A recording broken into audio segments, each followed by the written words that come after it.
Hey guys, tonight we're going to drift far back, far beyond kings and castles, beyond the rise of empires, beyond even the first written word, to a time when humans didn't yet live in houses, when there were no streets, no cities, no clocks. A time when the cold was not just an inconvenience, but a quiet, creeping danger that could take life without warning. We're talking about the winters of the cavemen, seasons so long, so merciless, that every day without enough food or warmth was a gamble, and yet somehow they survived, year after year, generation after generation, without central heating, without electric lights, without anything we would think of as comfort. So before we step into that frozen world, take a moment to get comfortable, dim the lights, maybe pull a blanket a little closer around your shoulders. Let the hum of the room fade into the background, because tonight we're going to move slowly through the chill air of ancient winters and see step by step how our earliest ancestors kept the cold from claiming them. The year moved slowly for those who lived close to the earth. There were no calendars carved with numbers, no clocks to mark the minutes, only the steady turning of the sun across the sky and the patterns it made as it rose and fell. In the time before winter, the days were still long enough to work, but they had begun, quietly and without announcement, to shorten. It was not dramatic at first, just a subtle dimming, the light fading a little earlier in the evening, the sun rising a little later in the morning. The warmth that had once stretched lazily into the night was now giving way to cooler air that slipped across the ground and settled in the hollows of the land. The people of that age had no written records to warn them of what was coming, but their eyes and bodies told them what they needed to know. The leaves of certain plants dulled, their once bright greens sinking into muted tones, and some began to fall, rustling under bare feet or the leathered soles of primitive shoes. Streams that had run swiftly all summer slowed in places, their edges forming the faintest skin of frost as night temperatures dipped just far enough to freeze the shallowest water. The wind shifted too. Where it had been heavy with the smell of growing things, it now carried a cleaner, sharper scent, the kind that stung the nose and hinted of snow yet to fall. Animals noticed it as well. Herds that had grazed close to human settlements began to move toward their seasonal ranges, sometimes passing in great numbers, their migration as predictable as the movement of the sun. Birds that had nested nearby now gathered in loose flocks, their calls echoing across the fading fields before they disappeared into the distance. To the early human, these were not random changes. They were messages, as clear as spoken words. The world was shifting, and soon the warmth would be gone. The bodies of those who lived in these times were attuned to such messages. Skin registered the dropping temperatures, muscles responded to the cooling air, and the deep, instinctive memory carried from countless winters before whispered that action was needed. A slack moment in these weeks could mean hunger, or even death in the months ahead. The elders, who had survived more winters than most, watched the light carefully. They knew the exact moment when the shadow of a rock would touch a certain spot earlier than it had the week before, or when the warmth of the afternoon sun failed to reach a particular patch of earth. These markers were not accidental. For the youngest, these changes might have been more curiosity than warning. The crisping air could feel new and almost playful to those who had not yet seen the danger of the deep cold, but their lives were bound to the experience of the older ones, and their movements soon followed the pattern of preparation set by the group. The rhythm of daily life began to bend toward a single goal: gathering, making, and fortifying before the first hard frost. Even the land seemed to hold its breath. Grass flattened earlier under the morning dew, and the soil beneath bare feet lost some of its summer softness. The smell of earth, rich and loamy in the warm months, took on a drier, fainter scent as the sun's heat no longer penetrated as deeply. In shaded valleys, the ground stayed cold well past midday. The difference was subtle but constant, a slow tightening of the season's grip. The people who lived through this did not see the year as a straight path forward. It was a circle, repeating and returning, each turn marked by familiar cues. This was not their first winter, nor would it be their last, but no two were ever exactly alike. Some came early, hard and sharp, forcing a scramble for resources. Others crept in slowly, offering weeks of mild cold before the true bite of frost. But all winters required readiness. and readiness began the moment the first hints appeared. Fire was still burning in the shelters, of course, but at this stage it was for comfort more than survival. That would change. Soon the flames would be the thin line between life and death, but for now they flickered gently, used for cooking and keeping the evening chill at bay. Those who tended the flames watched the sky, knowing the nights would lengthen until the darkness claimed most of each day. The air's clarity on these early autumn days could be misleading. The sun still warmed the face when it stood high, and one could still find patches of green underfoot. But the human body, especially one that had endured many seasons, could feel the change in the bones before the landscape fully surrendered its color. Fingers felt it when holding tools in the early morning. Breath became visible in the still air. Even the sound of footsteps shifted. Where summer grass muffled each step, the thinning cover now let the tread fall heavier against the hardening earth. Nothing happened quickly. The early days of cold were measured in slow hours and longer nights. And in that drawn-out transition, the mind began to plan where to find enough dry wood before the snows came, which spots in the land still held edible roots, and how much food could be taken from the hunt without depleting what would be needed later. Every choice in these days would echo months ahead, when the first real frost came, thin, pale, and melting quickly under the morning sun. It was met not with surprise but with recognition. The season had announced itself fully now. The time for noticing was ending. The time for gathering was beginning. The frost on the morning grass faded quickly under the sun, but its presence was enough to set the rhythm of the group in motion. In these days, every hour carried weight. What could still be gathered had to be gathered now, before the frost deepened, before the soil hardened into a frozen shell, before the plants withdrew entirely into their roots for the long sleep of winter. The land still held gifts, but they were fading. The first light of morning was the time to move. Air was cold enough to stiffen fingers, but the day's work could not wait for comfort. The people rose quietly, the soft rustle of hides, and the faint crackle of rekindled embers marking the start of their day. Some stayed behind to keep the fire alive. Others stepped out into the pale light, the smell of wood smoke clinging to their hair and clothing. They knew where to look. Knowledge of the land was a living thing, passed from mouth to ear across seasons. Certain low shrubs still carried berries, their colors dulled but their flesh holding sugars that could give strength on lean days.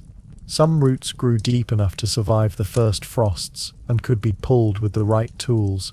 Sharpened sticks, bone pries or bare, calloused hands. Stalks of drying grasses held seeds that could be shaken free and gathered in woven pouches. Each handful was small, but the work was steady, and the piles grew with time. These were not luxuries. They were the difference between surviving the late winter hunger or not. Animal hunts could fail. The weather could turn so quickly that even skilled hunters were kept inside for days at a time. But stored plant food, dried berries, cracked nuts, seeds sealed in skin pouches, could be eaten without a fire, without venturing into the deep snow. This was food that kept a body alive when the world outside was locked in ice. They moved carefully, eyes scanning the ground for what still grew in sheltered hollows or under the protection of fallen logs. The gathering was not only about quantity, but variety. Different plants gave different strengths. Some provided quick energy, others offered the kind of slow-burning nourishment that made it possible to endure cold nights. There were bitter roots that required long boiling to make them safe, but these too were taken, for winter did not allow for waste. Each find was carried back to a central place where the work of preservation began. Berries were spread on flat stones near the warmth of the fire, drying slowly in the smoke and heat until their moisture was gone and they could be stored without rotting.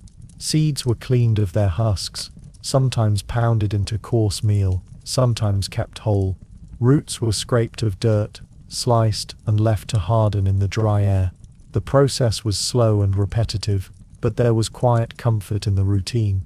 The storage itself was as important as the gathering. Food had to be hidden not only from the cold, but from other living things. Rodents could chew through hides, foxes could dig under stones, and even other humans in desperate times might take what was not theirs. Storage pits were dug in secret places, beneath the overhang of a boulder, under loose soil covered with a layer of leaves, or inside the shelter's own walls. Some were lined with stones to keep out dampness, others with layers of grass and moss to insulate against the freezing ground. This work was done with the awareness that nothing gathered now could be replaced in the depth of winter. Once the snow fell in earnest, the land would yield little, and the people would rely on what they had prepared. Every handful of dried berries, every pouch of seeds, every bundle of roots was a measure of how far into the cold they could go before hunger began to press in. Children sometimes helped, carrying small loads back to the shelter, their hands stained with berry juice or soil.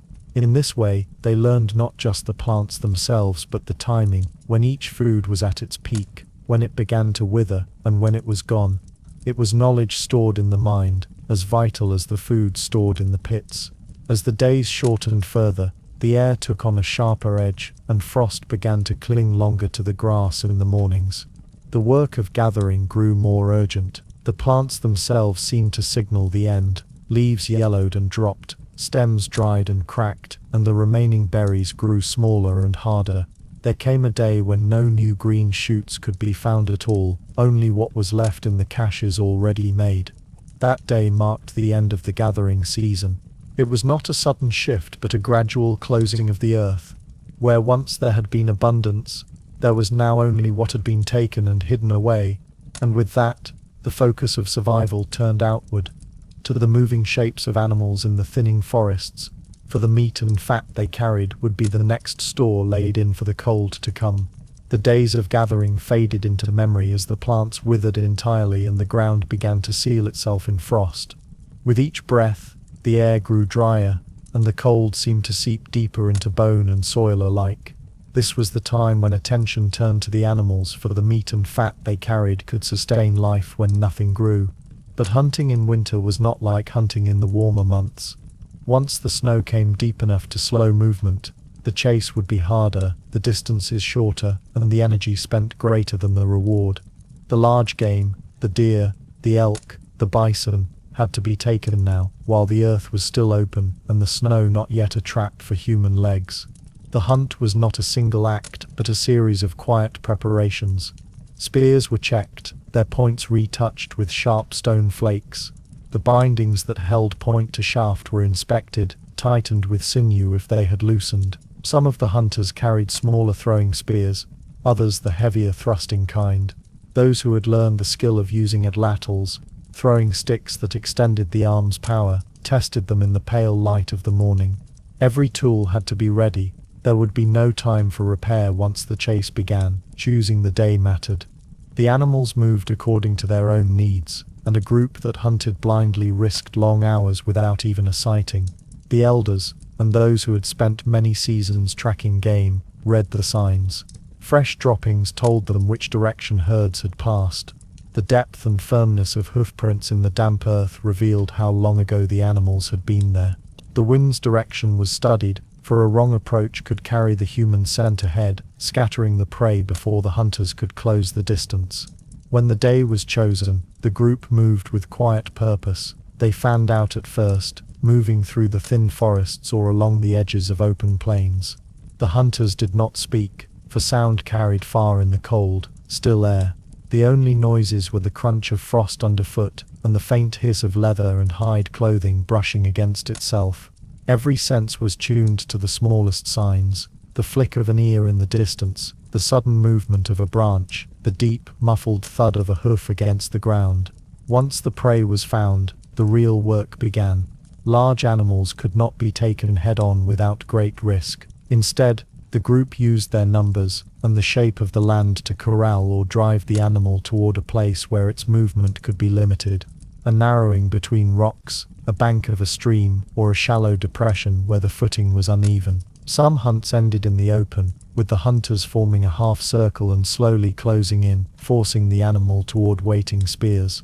Others used more deliberate tactics, pushing the prey toward a sudden drop or even into a natural pit. The moment of the kill was brief, but the preparation for it was long. Spears struck, shouts rose briefly to startle and confuse the animal, and then it was over. The stillness that followed was deep, broken only by the sound of breath, human and animal alike.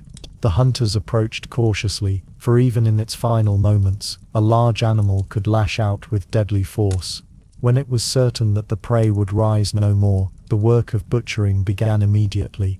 Every part of the animal had use. The meat was cut into long strips, some to be eaten in the coming days, the rest to be dried or smoked for later. Fat was carefully collected, for it held more energy than any other food, and could be eaten alone or mixed with dried meat to make a sustaining paste that lasted for months. Bones were split open for the marrow, which could be eaten fresh or rendered down for cooking. The hide was cleaned and kept, to be turned into clothing, coverings or bindings. Even sinew was saved, for it could be dried and twisted into strong cordage. Nothing was discarded without thought. The animal's life was carried forward into the lives of those who took it. The return from a successful hunt was slow, burdened with heavy loads. Those who had stayed behind to tend the shelter and fire met the hunters with quiet relief, knowing that each kill meant more days where hunger would not gnaw so deeply. The meat was laid out for preparation, the hides stretched, the bones set aside for later work. The smell of fresh blood and fat hung in the cold air, attracting scavengers that had to be driven off. Not every hunt ended well. Some days the tracks led nowhere, fading into the frozen ground or disappearing into terrain too difficult to follow. Other times the animals moved faster than expected, vanishing into the distance before the group could close the gap. A failed hunt meant more urgency the next time, for the window before the first heavy snows was narrow. Each passing day reduced the chances of success.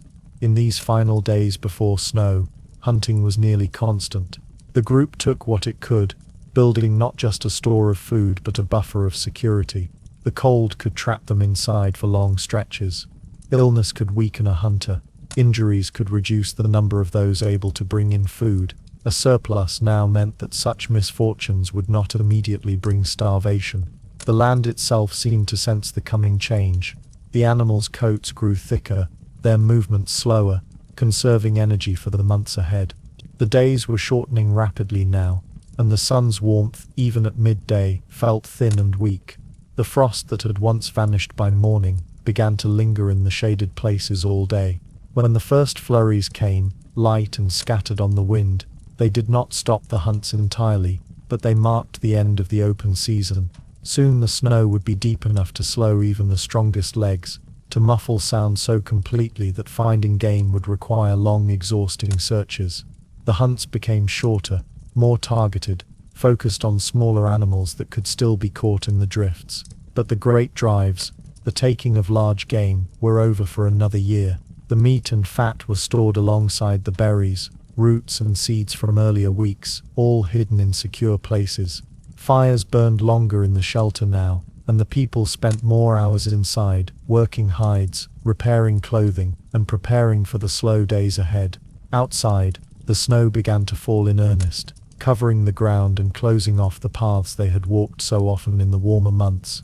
With the snow settling more deeply over the ground, the great hunts faded into memory. The stores of meat, fat, roots and berries were now the group's lifeline, tucked away in carefully chosen hiding places. But the cold months ahead would not be survived by food alone. The tools that allowed them to cut, scrape, sew and defend themselves were just as vital.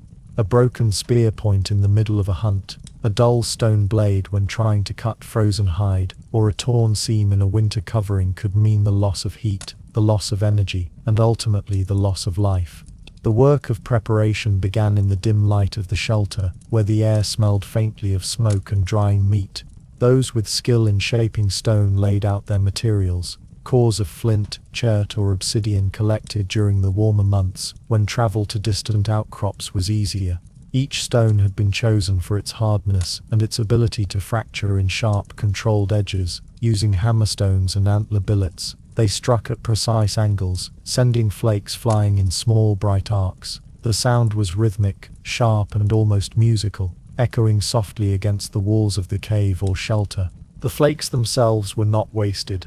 Many could be used as small cutting tools for delicate work, while the larger ones were shaped into knife blades, scrapers, or new spear points. The edges were keen enough to part hide and flesh with little effort, But such sharpness was fragile, and so each tool was made with care and patience. The cold slowed the work. Fingers stiffened quickly if held too far from the fire, and pauses were frequent to warm the hands before resuming. Bones from recent hunts were set aside for other purposes. Long, straight leg bones from large animals could be split and shaped into sturdy points or fishing hooks.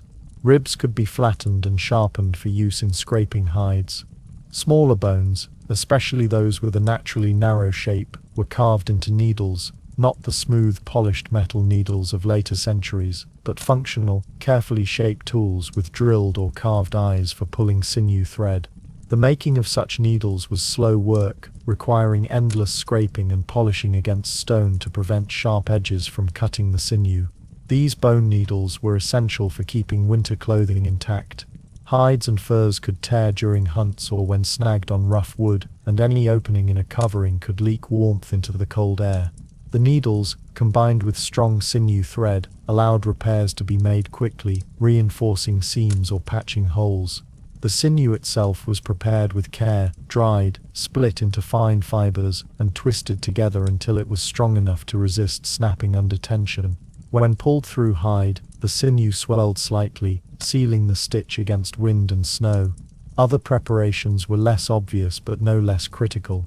Wooden spear shafts were checked for cracks that might worsen in the cold, their surfaces smoothed with stone scrapers to remove splinters that could catch in the hand. The bindings that secured spear points were replaced if they showed signs of wear, tightened with fresh sinew or rawhide strips that would shrink and harden as they dried, locking the point in place. The tools for working hides were also kept in good condition. Scrapers made from stone or bone were sharpened, their edges refitted to the right angle for removing fat and flesh from skins without damaging the fibers. Wooden stretching frames were checked for strength, as hides would be hung on them near the fire to dry and soften. This work was essential not only for clothing, but for making coverings to block wind at the shelter's entrance or to serve as bedding against the frozen ground. The preparation extended to weapons for defense as well. Winter brought its own dangers beyond the cold. Predators, too, found food harder to come by. Wolves, big cats and bears could come closer to human shelters in search of an easy meal.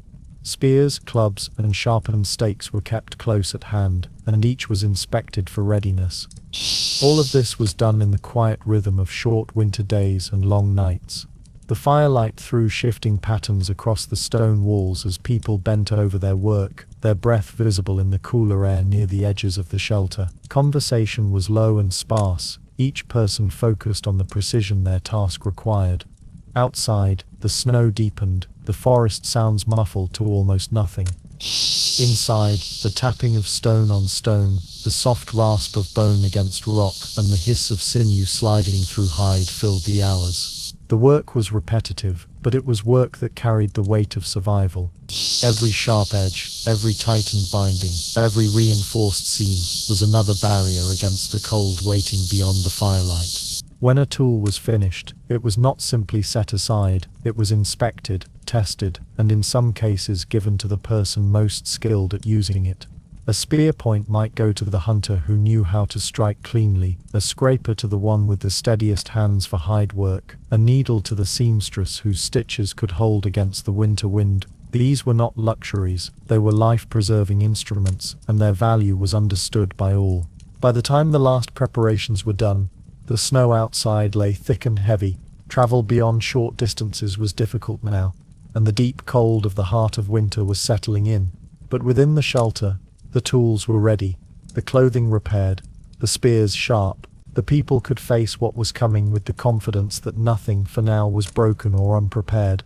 And so, with their hands no longer busy shaping stone or bone, attention shifted to the center of their winter existence, the fire, and those who would keep it alive. By the time the pale autumn light began to lose its lingering warmth, the work of preparing the shelters took on a quiet urgency. It was not a matter of making something new, but of transforming the space they already inhabited into a place that could withstand the long, relentless weight of winter. For some groups, this meant caves, deep hollows in limestone cliffs or volcanic rock, places that had been lived in for generations. For others, It meant shallow rock overhangs expanded with walls of stone and wood, or simple circular structures of branches, turf and packed earth. Whatever the shelter, it became the center of their world in the months ahead, and so it had to be made as defensible against the cold as possible. Caves, though naturally insulated, had their own problems. They breathed with the air outside, drawing in cold drafts from hidden fissures or narrow cracks where the rock met the earth.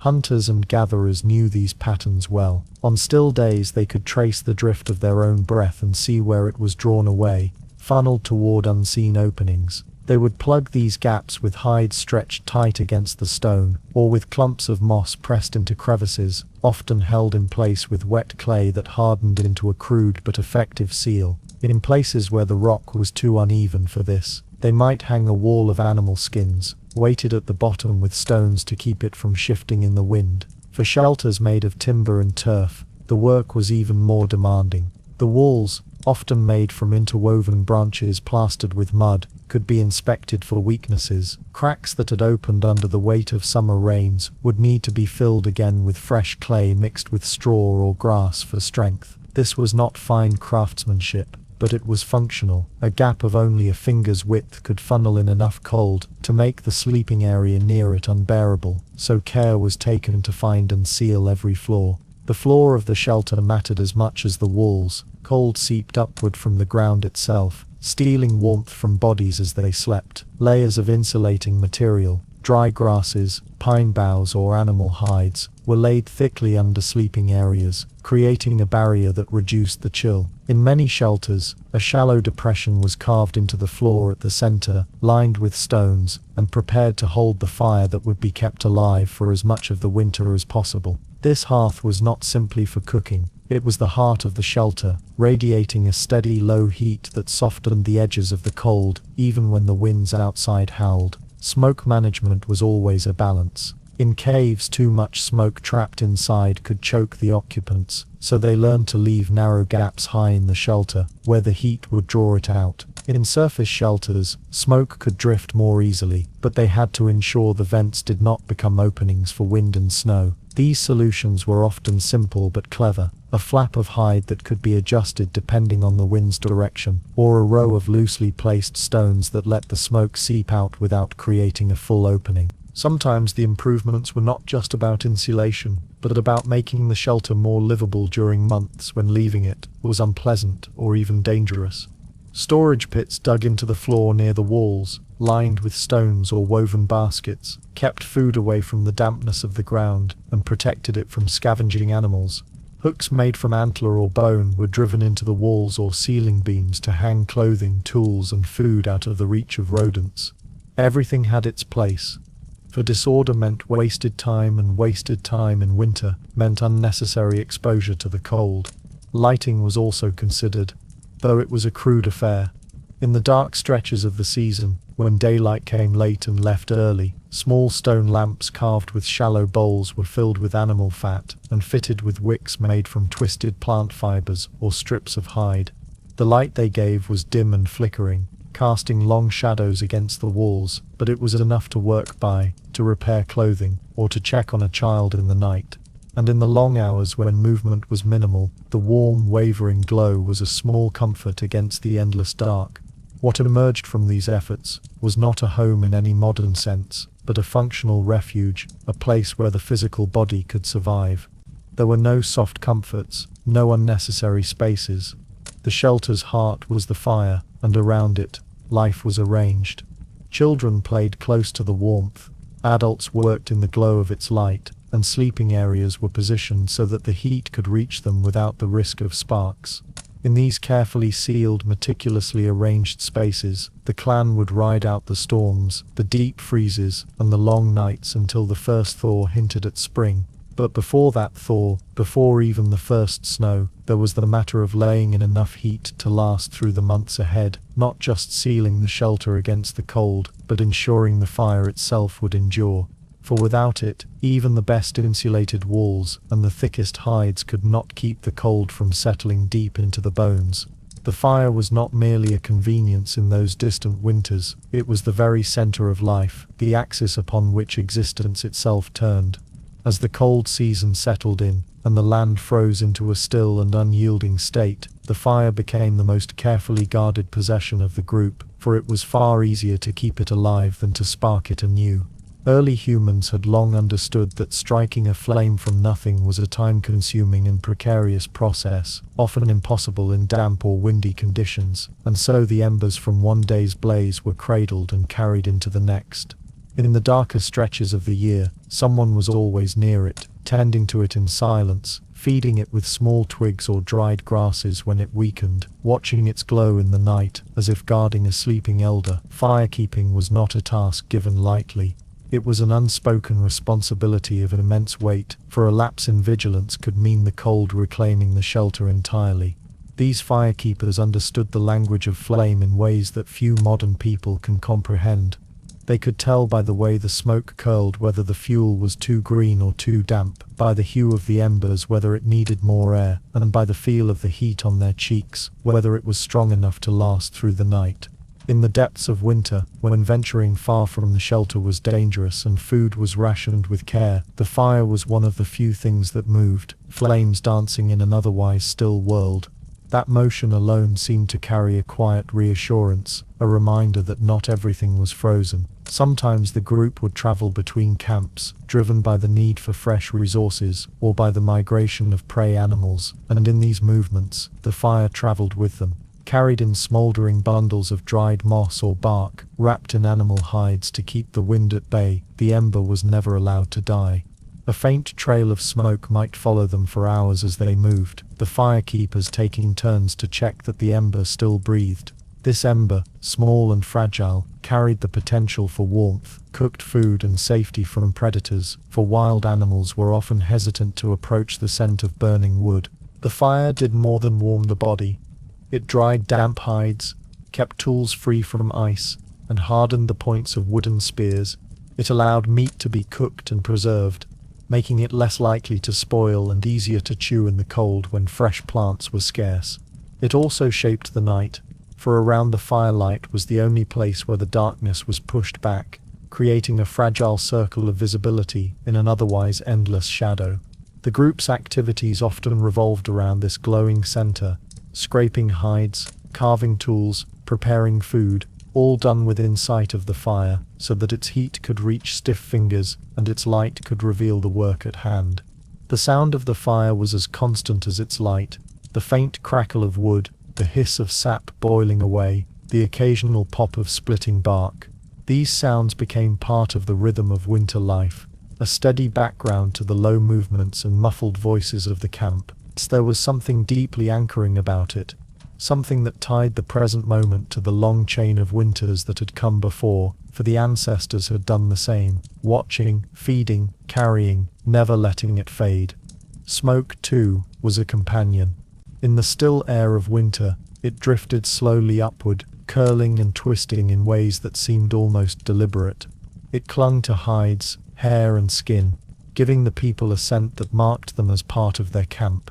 This scent was not merely incidental. Some predators found it unfamiliar or unpleasant, and in a world where danger lurked in the dark, even small deterrents were valuable. To lose the fire in midwinter was to lose a crucial barrier against both cold and fear. The group would huddle together for warmth, but the absence of the flame was felt in more than just temperature. It was as though the shelter itself had gone lifeless. Efforts to relight it might take hours or days, and in that time, food might remain uncooked, damp hides might stiffen and crack, and the dark would feel closer, pressing in at the edges of sight. Thus the watch was kept without complaint, even through the long dream-heavy hours before dawn. For the firekeepers, there was no sense of ownership over the flame. It belonged to everyone, and to no one. It was both a tool and a presence, a living thing in its own way, fed and nurtured and spoken to in the soft movements of tending. When the wind howled outside the shelter or snow drifted high against the entrance, the fire still glowed within, a reminder that they had claimed this small corner of the frozen earth as their own, at least for now. The flame marked time in a way that the sun could not during the dim months of winter. The days might blur together under a sky that rarely brightened, but the fire burned through its own cycles, bright in the evenings when fed with fresh wood, glowing low at night, then revived in the mornings with careful coaxing. Oh! It was a heartbeat in the shelter, steady and vital, and those who lived through such winters would remember it not as a mere tool, but as a quiet companion that saw them through the coldest nights. And as the embers of one night deepened into the slow hours before dawn, the people would draw their furs closer, knowing that the flame's warmth was not the only thing they had prepared in advance for these bitter months, for stored food, hidden away before the frost had taken the land. The transformation of an animal's hide into the kind of garment that could resist biting winds and hold warmth close to the body was a slow, methodical process, requiring an attention to detail that often stretched over days, even weeks. It began not with the cutting of material but with the hunt itself, for the choice of animal would dictate not only the thickness of the fur, but also its pliability, scent and resilience. Reindeer, bison, and other large game provided thick, insulating hides suited for extreme cold, while smaller animals like hare or fox offered lighter, softer pelts that could be layered or used for specific body parts such as head coverings or inner linings. Once the animal had been taken, its skin was removed with careful, deliberate cuts, avoiding deep gouges that could weaken the material. The hide would then be scraped free of flesh and fat, sometimes with flint blades, other times with shaped bone tools, leaving a raw, damp surface ready for the long journey from stiff skin to wearable cloth. The tanning process, though primitive, was born of necessity and refined over countless generations. Early humans learned to use the animal itself as part of the preparation, applying its brain matter, rich with emulsifying agents, to soften and preserve the skin. In some groups this was done while the hide was still damp from the hunt, kneading and folding it to work the oils deep into the fibers. Smoke tanning too became a common practice, as the smoldering of certain woods not only infused the hides with preservative compounds, but also added water resistance, an invaluable property in snow-heavy landscapes. The result was a material far removed from the rigid, cracking skin that would otherwise form if left untreated. Instead, it became supple yet durable, able to flex with the wearer's movements. Clothing was not a matter of fashion or ornamentation, but a carefully calculated balance between warmth, mobility, and available resources. A thick bison hide could serve as an outer coat, but it was heavy, cumbersome, and best reserved for stationary periods within the shelter, or while traveling short distances in bitter winds. Lighter hides and furs were fashioned into underlayers, creating an insulating barrier of trapped air. Garments were stitched together using sinew, drawn from the tendons of the same animals that provided the hides, and bone needles with fine polished points. Stitching was done in overlapping seams to reduce gaps where cold air might penetrate, and every edge was reinforced to prevent tearing under strain. Boots were among the most critical items. Feet, when exposed to cold, could quickly lose sensation and become frostbitten, crippling a person during a season when mobility could mean the difference between life and starvation. Early boots were constructed from layered hides, fur turned inward for warmth, and sometimes stuffed with dry grass or moss for additional insulation. The soles were made from tougher leather to resist wear against stone and ice. Primitive leggings might be bound to the boots, forming a continuous protective layer against wind and snow creeping up the legs. Head coverings were equally important, though their construction varied widely depending on available resources. Some were simple fur wraps tied beneath the chin, while others were more elaborate caps sewn to fit snugly, occasionally with flaps to cover the ears and neck. In the harshest climates, these were paired with facial coverings, leaving only narrow openings for the eyes to shield against the slicing force of wind-blown snow. Children, too, required tailored protection, though smaller hides and careful layering were necessary to ensure they could still move with relative ease. The crafting of clothing for infants was especially delicate, as their vulnerability to cold was extreme. Mothers and caretakers often swaddled them in overlapping layers of fur, carrying them close to the body beneath cloaks or within skin pouches, so that shared heat could enhance survival. Once crafted, garments required maintenance as much as the shelter or the fire. Dampness could ruin a hide within days, so clothing was routinely dried near the hearth, turned inside out to prevent mildew. Tears were stitched promptly, and worn areas were patched with smaller scraps.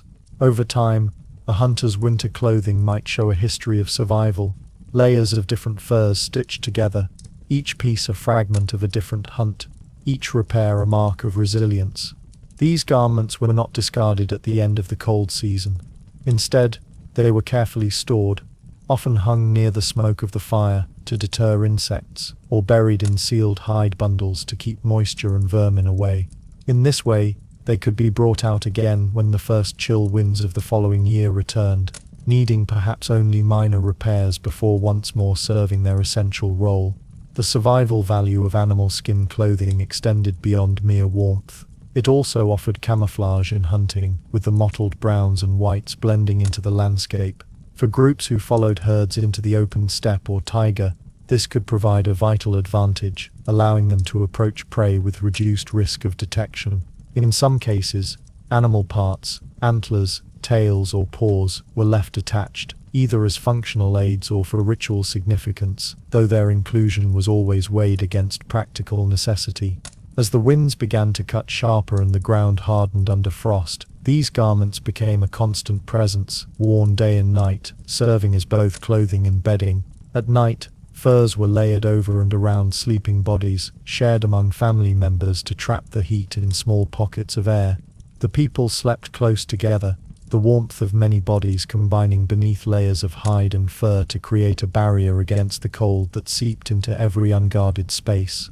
And so, with every stitch, every cured hide and every layer carefully chosen, early humans built not just clothing but a shield, a portable shelter, against a season that showed no mercy. In the absence of stone walls or wooden beams, this armor of fur and leather was their most reliable defense against the long freezing months, each garment carrying within it the memory of hunts past and the unspoken promise of survival. The first snow often arrived quietly, without ceremony, as if the world simply decided to take on another form overnight. One evening, the camp might rest beneath a sky streaked with pale winter light, the ground still showing patches of dark earth, the trees clinging to their last brittle leaves. By morning, the landscape would be unrecognizable. Every branch was outlined in white, every hollow filled, every familiar landmark softened into rounded, muted shapes. For early humans, this change was more than a visual shift. It was a transformation of the very conditions of existence.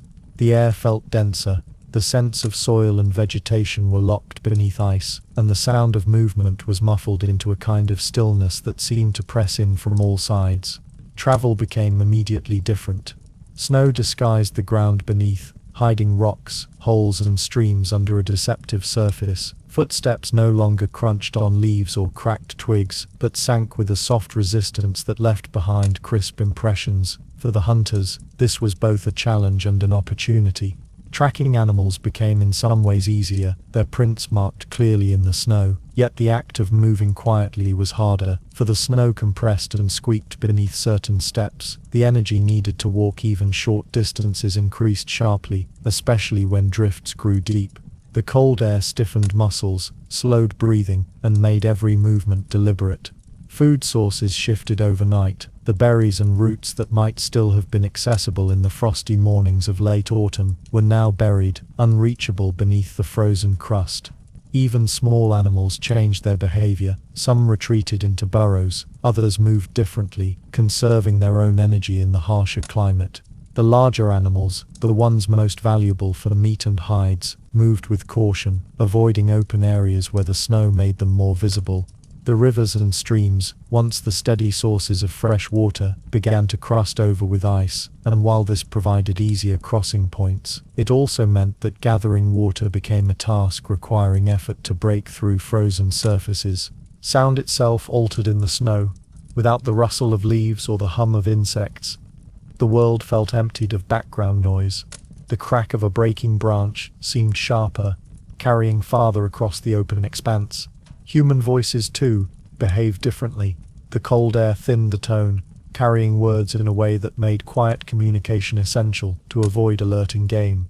At night, the silence was nearly complete, except for the occasional sigh of wind shifting snow through the trees, or the distant creak of ice forming on the water. This stillness could be unsettling, especially for those accustomed to the busier sounds of warmer seasons, yet it also served as a reminder of the need for watchfulness. Snow changed light as well. On cloudy days, It created a muted brightness that flattened shadows and blurred distances, making it harder to judge space. On clear days, the glare could be almost blinding, forcing eyes to squint against the reflection. Early humans may not have had words for snow blindness, but they knew its effects, having felt the burning ache in their eyes after hours in bright winter light. They adapted by shading their faces with hoods of fur, or even using primitive slits cut into bone or wood to narrow their field of vision and reduce glare. Camp life adjusted instantly to the presence of snow. The spaces outside shelters, once open and busy with tasks like drying meat or preparing hides, became cramped, as most work now had to be done inside or in sheltered spots protected from drifting flakes. Fires were banked higher for warmth, but fuel became harder to find. Damp wood buried under snow had to be dug out, broken apart, and dried before burning.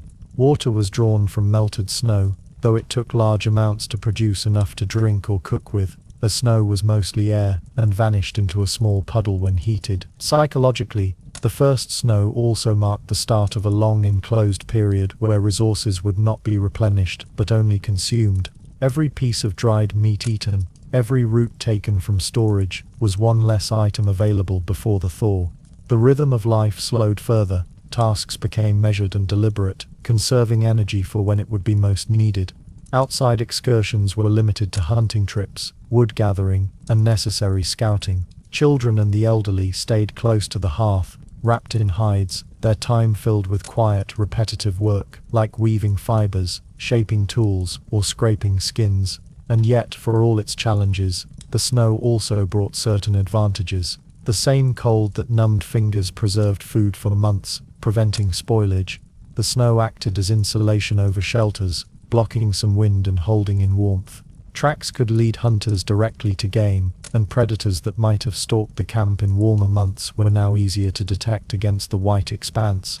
There was a strange clarity in winter, a world pared down to essentials. Every movement and choice weighed against the demands of survival. But soon the novelty of the first snowfall would fade, the cold would deepen, storms would grow harsher, and the endless white would become less a novelty and more an enduring reality. It was in this transition that survival truly began, in the shift from merely enduring the snow to mastering the life it demanded. And so, with the first flakes settled firmly upon the earth, the people knew they had crossed a threshold. Winter was no longer a distant concern. It was here, and it would not release its grip for many long moons to come. Beneath the pale stillness of a winter morning, the land seemed empty, yet beneath its surface and within the recesses of familiar shelters lay the carefully hidden lifelines of the preceding months. The act of retrieving food during the cold season was never hurried, for the cold itself slowed movement and dulled the senses, making each step and each decision deliberate. Before snow had blanketed the ground, these early humans had dug shallow pits, lined them with insulating layers of grass, bark, or dried leaves, and placed within them the gathered roots, berries, and seeds. These caches were often situated in places that could be remembered easily by landmarks, a leaning tree, a large boulder, or the mouth of a smaller cave, yet hidden well enough to avoid detection by scavenging animals.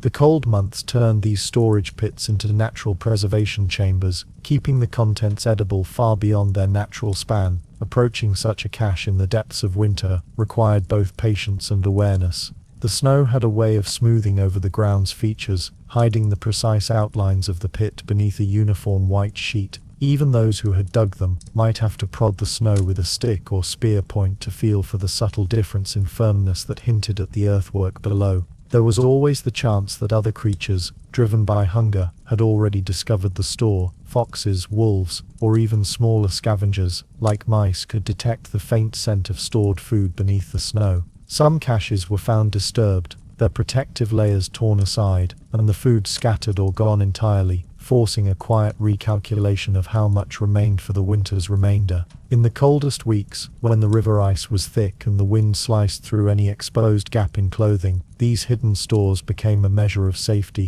and a reassurance that earlier preparations had been wise. Seeds and dried berries, though lacking the fat and protein of hunted game, provided a slow-burning source of energy that helped ward off the creeping weakness of hunger. Roots, gnawed at in the dim light of the shelter, still carried a faint memory of the soil, a reminder of the warmer seasons that had passed. Some food was preserved in more deliberate ways before storage, meat dried on racks over smoky fires, fish smoked until leathery, berries mashed and pressed into dense cakes that could be eaten slowly over many days. The process of retrieving food often became part of the winter rhythm, a task rotated among members of the group so that no one spent too much time exposed to the elements. Those who went would return with small bundles, wrapped in animal hide to keep snow from dampening the food before it reached the hearth. Inside, near the steady smoky glow of the fire, the stores would be examined, portions set aside for immediate eating, and the rest tucked into the safest corners of the shelter, away from curious hands or teeth. This careful rationing was as important as the act of retrieval itself. Eating too freely from the caches in the early part of winter could leave the group vulnerable in the later months, when storms could last for days and hunting became almost impossible. The knowledge of how much food remained was often held in the mind of one or two individuals, a silent accounting that influenced when another trip to a cache was worth the effort. In this way, the winter survival of the group depended not only on the act of gathering, but on the restraint of using what had been gathered. Yet, no matter how well hidden or carefully rationed, each journey to retrieve food carried a reminder of fragility. The winter landscape, quiet and muffled by snow, could feel timeless, but each footstep to and from a cache was a thread that tied the present to the work of past seasons. The warm days of gathering, the smoky scent of drying meat, the patient digging of pits. Every bite eaten by the hearth was a fragment of those days, preserved not just by cold, but by the memory of the effort it took to secure them. And when a trip to a cache ended in disappointment, when the pit was empty, or its contents spoiled, it was not met with alarm but with the slow, weary adjustment that came from centuries of repetition. The group would share a little less in the evenings, perhaps venture farther in search of game, or look to other caches still buried under snow. The winter taught a certain acceptance, a readiness to adapt, because there was no way to demand more from the land than it could give. The knowledge of these caches, their placement and use, would pass through seasons and generations. Children, barely strong enough to carry a small bundle, would follow older members to watch the slow uncovering of food from the earth, learning where to step and how to cover the pit again before leaving. They would remember the leaning tree, the rock with its frost-covered crack, and in years to come they would dig in those same places when the air once again turned sharp and the nights grew long. It was this steady rhythm, the quiet retrieval, the careful covering, the rationing of what remained, that formed the bridge between the months of abundance and the months of scarcity. In a time before the written word, before maps or measures, the knowledge of where food lay hidden, and how to make it last was one of the most valuable forms of memory a human could possess. As the caches grew emptier, and the depth of snow made the trips longer and colder, the focus of survival shifted. No longer was it enough to rely on what had been stored. The group would have to turn again to the hunt, though the land now offered fewer opportunities, and the game moved differently in the deep of winter. In the heart of winter, when snow lay thick, and the landscape was stripped to muted whites and greys, the art of hunting transformed into a delicate, patient practice. Early humans, keenly attuned to their environment, became master trackers of the subtle signs left behind by animals moving through the frozen world. Every footprint pressed into the snow was a message, sometimes fresh, sometimes old, revealing the direction of travel, the size of the creature, and even the speed at which it moved. Understanding these details could mean the difference between a successful hunt and days of hunger. The snow itself, while a hindrance to movement, was also an aid to the observant hunter. Tracks were clear against the white canvas, and animals, their natural camouflage disrupted by the season's starkness, could be more easily spotted at a distance. Yet the snow also made the hunt more physically demanding. Each step sank into the cold, and moving quietly required exceptional control, as the snow could shift and crack beneath weight, betraying the approach to wary prey. Hunters learned to move with deliberate slowness, softening their steps by spreading their weight and choosing firmer patches of snow or frozen ground when possible. Some fashioned rudimentary snowshoes from branches and hide to better distribute their weight, preventing them from sinking too deeply and making silent progress possible. The breath of hunters, visible in the cold air, was another factor to consider. Lingering too long in one spot risked alerting nearby animals to their presence. Beyond tracking, knowledge of animal behavior in winter was crucial. Large game such as deer, elk and bison sought shelter in dense forests or valleys, moving less and conserving energy. Predators like wolves were often on the move, hunting in packs and following migratory herds. Understanding these patterns, hunters positioned themselves near known game trails or natural choke points, narrow passes, frozen streams or ridges, where animals would be forced to pass close. The stillness of winter, so profound that it felt almost sacred, became a hunter's ally. The silence, interrupted only by the occasional crack of ice or the distant call of a bird, allowed hunters to hear the faintest movement of their prey. This deep quiet demanded patience. A successful hunt might require hours of waiting, crouched low beneath a snow-covered branch or behind a rocky outcrop, the cold seeping slowly into muscles and bones. When the moment came to strike, weapons crafted and sharpened during the preparatory months were put to use. Spears, thrown with precision, or arrows launched from simple bows, were aimed carefully to ensure a clean kill, sparing precious energy and avoiding the risk of wounding an animal that might flee and be lost. The aim was not only to secure food, but to respect the life taken, ensuring that no effort was wasted. After a successful hunt, the work of processing the animal began quickly. The cold preserved the meat naturally, but swift removal of internal organs helped slow spoilage. The hide was stripped for clothing and shelter repairs, the bones collected for tool making, and the fat rendered into high-energy fuel for both consumption and lighting. Every part of the animal was used, a testament to the deep understanding of the environment's scarcity.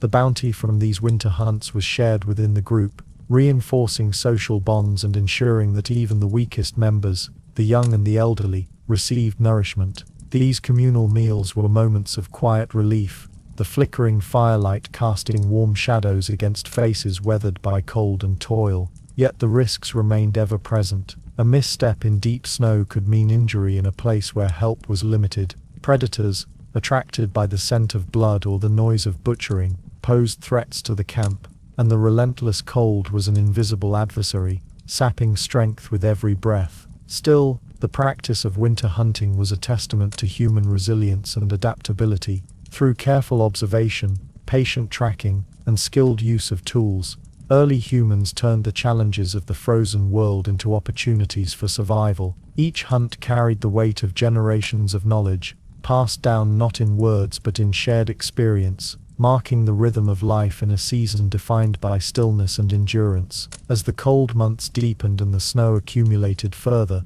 the cycle of preparation, hunting and survival continued, each day a measured step toward the promise of spring and the return of warmth. The survival of early human groups during the long, merciless winter months depended not only on individual skill and endurance, but fundamentally on the social bonds that held the group together. In the frozen landscapes where resources were scarce and conditions unforgiving, cooperation was not merely beneficial, it was essential. This cooperative spirit found its most visible expression in the sharing of food and warmth, acts that reinforced the ties between members and created a collective resilience far greater than any individual could achieve alone. After a successful hunt or the retrieval of cached food, the division of these precious resources followed patterns shaped by both necessity and social structure. Meat, fat and preserved roots were apportioned with care, mindful that every mouth to be fed represented a life that could contribute to the group's survival. Those who were young, old, injured or otherwise less capable of gathering or hunting were often given priority. The very act of sharing was an acknowledgement of interdependence. Today's caregiver might be tomorrow's hunted or sick member in need of aid. The hearth within the shelter served as the gathering point for these exchanges. Around the flickering flames, bodies huddled close, layered in furs and skins, passing small portions of food from hand to hand. The warmth of the fire was as vital as the food itself, melting frost-encrusted lashes and thawing chilled fingers, making each bite possible and each moment bearable. The physical closeness fostered by the firelight also nurtured emotional bonds. as the shared vulnerability of cold and hunger softened into companionship. Children, in particular, were cherished members of the group, their survival critical to the continuation of the community. Though small and often weak, their needs were carefully considered in the distribution of resources. They were swaddled in layered furs and kept near the fire, their meals often supplemented with softer, easier-to-digest foods.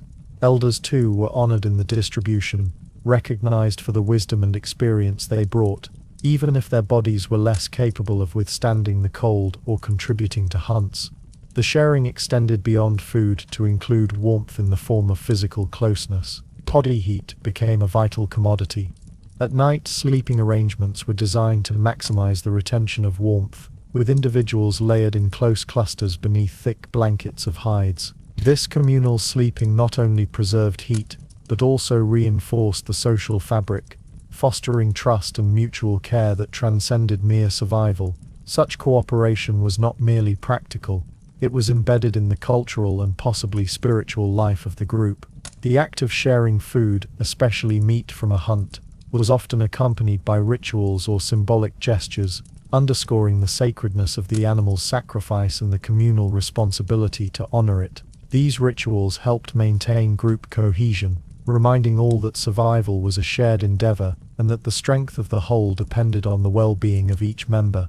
The winter months, harsh and isolating as they were, thus became a crucible for human sociality. The constant presence of cold and scarcity sharpened the awareness that no one could face the season alone. Stories passed around the fire in the long nights likely emphasized the importance of cooperation and mutual aid, weaving lessons into the fabric of memory that would guide future generations. The distribution of resources was not always without tension. The delicate balance of giving enough to sustain without exhausting stores required judgment and sometimes sacrifice. When food was particularly scarce, difficult decisions had to be made, yet the shared knowledge that the group's survival depended on unity often outweighed individual desires or grievances. Those who contributed most, skilled hunters, caregivers, firekeepers, might receive slight privileges, but the overriding principle was one of collective endurance. In this environment, social bonds were as crucial a survival tool as any spear or fire. The cold might bite through furs and freeze exposed skin, but it could not easily penetrate the warmth generated by mutual care. Through sharing food and heat, early humans built a living network of support that extended beyond the immediate needs of the body to the emotional and psychological well-being of the group. As the season progressed and supplies dwindled, this cooperation became even more vital. Each day without new food was a test of patience and generosity, and the group's survival depended on maintaining this delicate social balance. Those who understood and honored this principle not only ensured their own survival, but helped weave a social fabric strong enough to carry humanity through millennia of harsh winters yet to come. The shared warmth and food around the fire thus formed the beating heart of winter survival, an unspoken covenant of trust, care, and interdependence that transformed a small band of early humans into a resilient community, capable of facing the brutal season together. The deep winter night stretched endlessly over the frozen landscape, a vast expanse of darkness punctuated only by the flickering glow of the hearth inside the shelter. Outside, the wind swept relentlessly across the snow-covered plains and forests, its mournful whistle threading through the cracks and crevices of rock overhangs or primitive huts. Inside, however, life slowed to a rhythm almost entirely dictated by the need to conserve warmth and energy, to endure the long, cold hours until the fragile promise of dawn would again soften the edges of the frozen world. The shelter itself was a haven against the harshness of the night. Whether nestled within a cave, a rock shelter, or a carefully constructed hut of wood, bone, and hide, it offered a sanctuary from the biting cold and the silence outside that seemed to press closer in the dark. The fire, the heart of this refuge, cast soft dancing shadows on rough stone walls or stretched skins, a small but vital pulse of warmth and light in an otherwise still and frozen realm. The people huddled near it, bodies layered in furs, their breaths visible in the cold air, the occasional crackle or pop of burning wood, the only sound beyond the subdued whispers of conversation or the soft movements of settling limbs. Night was a time of quiet and stillness, an enforced pause in the day's activity. The long darkness meant that there was little to be done outside, and inside, movement was minimized to preserve precious heat. The very act of rising, walking across the shelter, or tending the fire carried a cost measured in body warmth, and so each motion was deliberate and economical. The people learned to rest deeply while remaining alert, their senses attuned to the subtle changes in the fire's glow, or the faintest hint of disturbance in the cold silence beyond the shelter's walls. Listening became a central part of the night experience. The wind's song was varied, sometimes a steady howl, other times a sudden gust that rattled loose branches, or sent a spray of snow cascading from overhangs. These sounds were not merely background, they were part of the environment's language, signaling changes in weather, the approach of storms, or the movement of animals outside. The quiet breaths of sleeping companions, the soft scrape of a hand tending a flickering ember, or the gentle shifting of furs were equally meaningful, part of a shared understanding that while life within the shelter was fragile, it was sustained by careful vigilance. The cold air inside the shelter was thick with the scent of smoke, animal fur, and the faint musk of human bodies pressed close together for warmth. This smell, so constant through the winter nights, was a marker of survival, a reminder of the shared effort that sustained life when the world outside had gone silent and white. The fire's smoke curled upward in lazy spirals, its heat rising and then dissipating near the roof or cave opening, where it mingled with the cold night air. Sleep was irregular and often interrupted. The cold would creep into the edges of even the warmest layers, causing fingers or toes to tingle or stiffen. Sometimes the need to adjust clothing or move closer to the fire broke the fragile rest. Dreams, if they came, were likely heavy and slow, mirroring the stillness of the winter world outside. Yet even in sleep, the people were connected, the warmth shared through proximity, a physical link binding the group in mutual protection. Energy conservation was not merely physical but mental. The long darkness compressed time into a dense block where the usual activities of gathering, hunting, and crafting gave way to reflection, rest, and planning. Conversations, when they occurred, were low and purposeful, often recounting memories of warmer days, sharing knowledge about the landscape, or quietly discussing strategies for the coming weeks. These exchanges reinforced the social bonds that were critical to collective endurance. Despite the hardships, the night was not devoid of comfort or meaning. The firelight offered a kind of soft companionship, and the proximity of others created a sense of safety against the vast and indifferent cold. Children, tucked close to their mothers or elders, felt the pulse of life around them, their breaths synchronized with those of the group, their small bodies warmed by shared heat. Elders, whose experience shaped the group's knowledge and traditions, found in the shelter a place of respect and continuity. The shelter during the long night was thus a place of paradox, simultaneously fragile and resilient, silent and alive, dark and illuminated by the fire's glow. It was the threshold between the brutal external world and the internal human community that had learned through countless winters to endure and adapt. As the hours passed and the cold deepened, the people within the shelter remained bound by this shared experience, waiting for the first pale light of dawn to bring the promise of a new day, a day when survival would once again depend on careful movement, watchful eyes, and the unending work of living in a world shaped by ice and snow. Winter was a season not only of cold and scarcity, but also of heightened vulnerability to illness and injury. In the long dark months when bodies were weakened by limited food and harsh conditions, ailments that might have been minor in warmer seasons became serious threats. The close quarters of shelters, the dampness from melting snow, and the constant exposure to cold all combined to challenge the health of early human groups. Despite lacking modern medicine, these communities developed a range of practical and often ingenious methods to prevent and treat the illnesses that accompanied winter. Respiratory problems were common during the cold months. Colds and more severe infections like pneumonia could spread rapidly in the cramped shelters where smoke-filled air, though warm, irritated sensitive lungs. The smoke from the fire, while essential for heat and protection, often caused discomfort and inflammation, particularly for the very young and the elderly. Caregivers instinctively sought ways to ease these symptoms, sometimes by positioning individuals nearer to fresh air vents within caves or shelters, or by using smoldering herbs known to have soothing properties. Herbal knowledge formed a cornerstone of winter health care. Early humans observed the natural world carefully, noting which plants could relieve pain, reduce fever, or act as antiseptics. Willow bark, rich in salicylic acid, was one such remedy, its bitter taste masked by other infusions or the warmth of bone broth. Roots, leaves and barks were gathered during warmer seasons and dried for use during the winter when fresh plants were unavailable.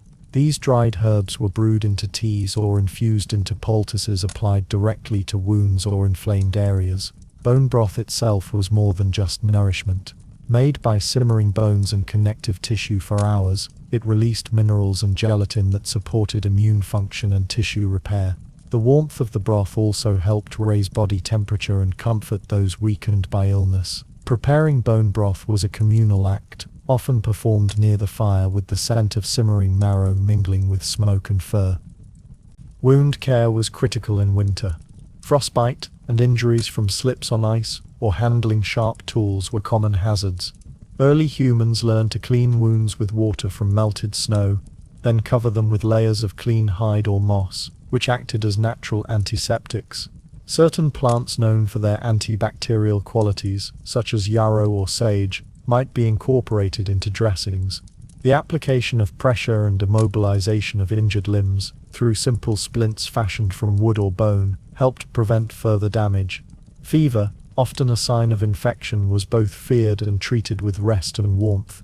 Maintaining the fire and wrapping patients in multiple layers of fur helped conserve body heat, while reduced activity prevented exhaustion. Some groups believed that sweating could aid recovery, using steam from hot stones placed in water to create primitive saunas within the shelter's enclosed space.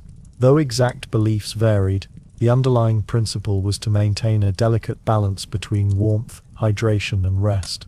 Nutrition was central to health during winter illness. The nutrient density of stored foods, combined with the energy-rich fat from hunted animals, provided the sustenance needed to fight infections. Caregivers ensured that the sick received small, frequent meals, easily digested and rich in vitamins and minerals. This was especially vital for children, whose developing bodies required more support. Mental health, though difficult to measure in prehistoric times, was influenced by the long nights and isolation. The presence of close kin and the warmth of the fire offered comfort.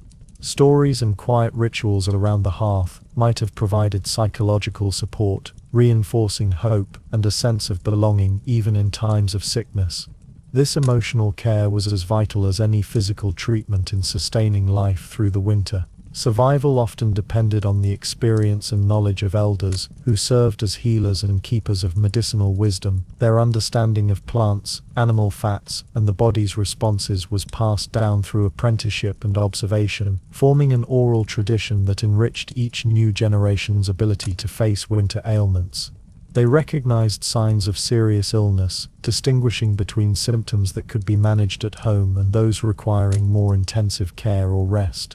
The communal nature of early human groups meant that no one was left entirely to fend for themselves in sickness. Care was a shared responsibility, with tasks like gathering herbs, preparing broths, and maintaining the fire rotated among able members. Even the smallest contributions mattered: a warm hide to wrap a patient, a whispered word of reassurance, or the gentle turning of a restless sleeper. Despite these efforts, winter illness was a constant threat. Those weakened by age or injury were particularly vulnerable, and mortality rates rose during the cold months. Yet the combination of practical remedies, social support, and the adaptability honed through countless seasons allowed early humans to endure and recover more often than might be expected. In this way, winter was not simply a time of hardship, but also a testament to human ingenuity and compassion. The skills developed in treating illness, maintaining warmth, and caring for one another were as crucial to survival as hunting or tool-making. They laid the groundwork for the complex medical traditions that would emerge millennia later, rooted in the same deep understanding of the natural world and the human body. As the cold months dragged on, and the first signs of thaw appeared on the horizon, the memory of winter illnesses and the remedies employed lingered in the collective consciousness. They were reminders of the fragility of life and the enduring strength found in knowledge, care, and and the quiet resilience of those who faced the long nights together. In the harsh, unyielding months of winter, securing a source of fresh drinking water became one of the most vital and challenging tasks faced by early human groups. As temperatures plunged and rivers, streams and lakes succumbed to thick layers of ice, the once readily available liquid water transformed into solid barriers. Yet, life depended on water, and so from necessity arose a variety of methods, born of keen observation, experimentation, and adaptation, to locate, gather, and convert frozen sources into drinkable liquid. One of the simplest and most immediate sources was snow itself. Fresh snow, clean and unspoiled, offered a straightforward if limited supply, but snow was mostly air, and consuming it in large quantities risked lowering the body's core temperature, compounding the danger posed by the cold environment. Thus, early humans quickly learned that snow needed to be melted before drinking, turning to the warmth of their shelters and the hearth to perform this essential transformation. Within the shelter, containers fashioned from bark, bone or hide were filled with snow and placed near the fire or on heated stones to encourage melting. The process was slow but deliberate, requiring careful attention to avoid spilling precious liquid or overheating the containers. Some groups used flat stones warmed by the fire to gently melt snow placed on their surfaces, gathering the droplets as they formed. Others placed containers near the edge of the fire's glow, balancing the need for heat without burning the vessel or its contents. The choice of container was important. Hollowed-out logs, carefully cleaned animal stomachs, or carved bone bowls served as primitive but effective vessels. Their insulating properties varied, with thicker hides offering better protection against rapid cooling of the melted water. Some vessels were sealed with resins or pitch to reduce leaks, a technology developed over generations through trial and error.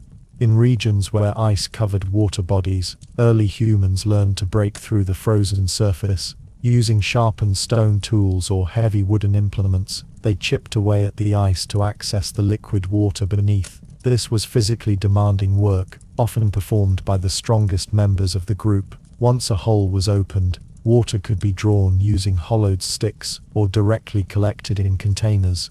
Care had to be taken to avoid contaminating the water with debris or ice fragments that might harm digestion. At times the melting of ice was aided by natural warmth during the day. Even in the coldest climates, the sun's rays could soften ice edges or thin snow layers on sheltered rocks. Early humans became adept at recognizing these microclimates, positioning their shelters or water-gathering activities where the sun's influence was greatest. This understanding of the environment, subtle yet critical, ensured a steady, if limited, supply of drinkable water. Storing fresh water also required ingenuity. Melted water placed in containers could freeze quickly once removed from the fire's vicinity. To prevent loss, containers were often kept close to the body, wrapped in fur, or tucked beneath clothing to use body heat as insulation. Water was rationed carefully. Too little led to dehydration, which could quickly become life-threatening, while too much consumed cold could induce hypothermia. In some instances, early humans observed that snow or ice collected from particular locations, such as under dense tree cover or in caves, was cleaner or better tasting. These observations led to selectivity in gathering sites, favoring spots less likely to be contaminated by animal droppings or decaying vegetation. The preference for such locations reflects a growing understanding of environmental hygiene, critical to avoiding illness in an already vulnerable population. Boiling water, while not always feasible due to fuel scarcity, was an occasional practice for purification. The fire's heat could sterilize water, killing harmful pathogens or parasites. Though the concept of microbes was unknown, the repeated observation that water warmed over fire led to fewer sicknesses likely encouraged its use when possible.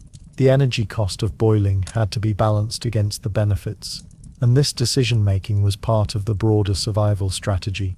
The dependence on water extended beyond drinking. Melted snow and ice provided moisture for preparing food, softening dried roots, or cooking meat. Water was also necessary for cleaning wounds and maintaining hygiene. vital in preventing infections that could easily become fatal in winter's cold and cramped conditions.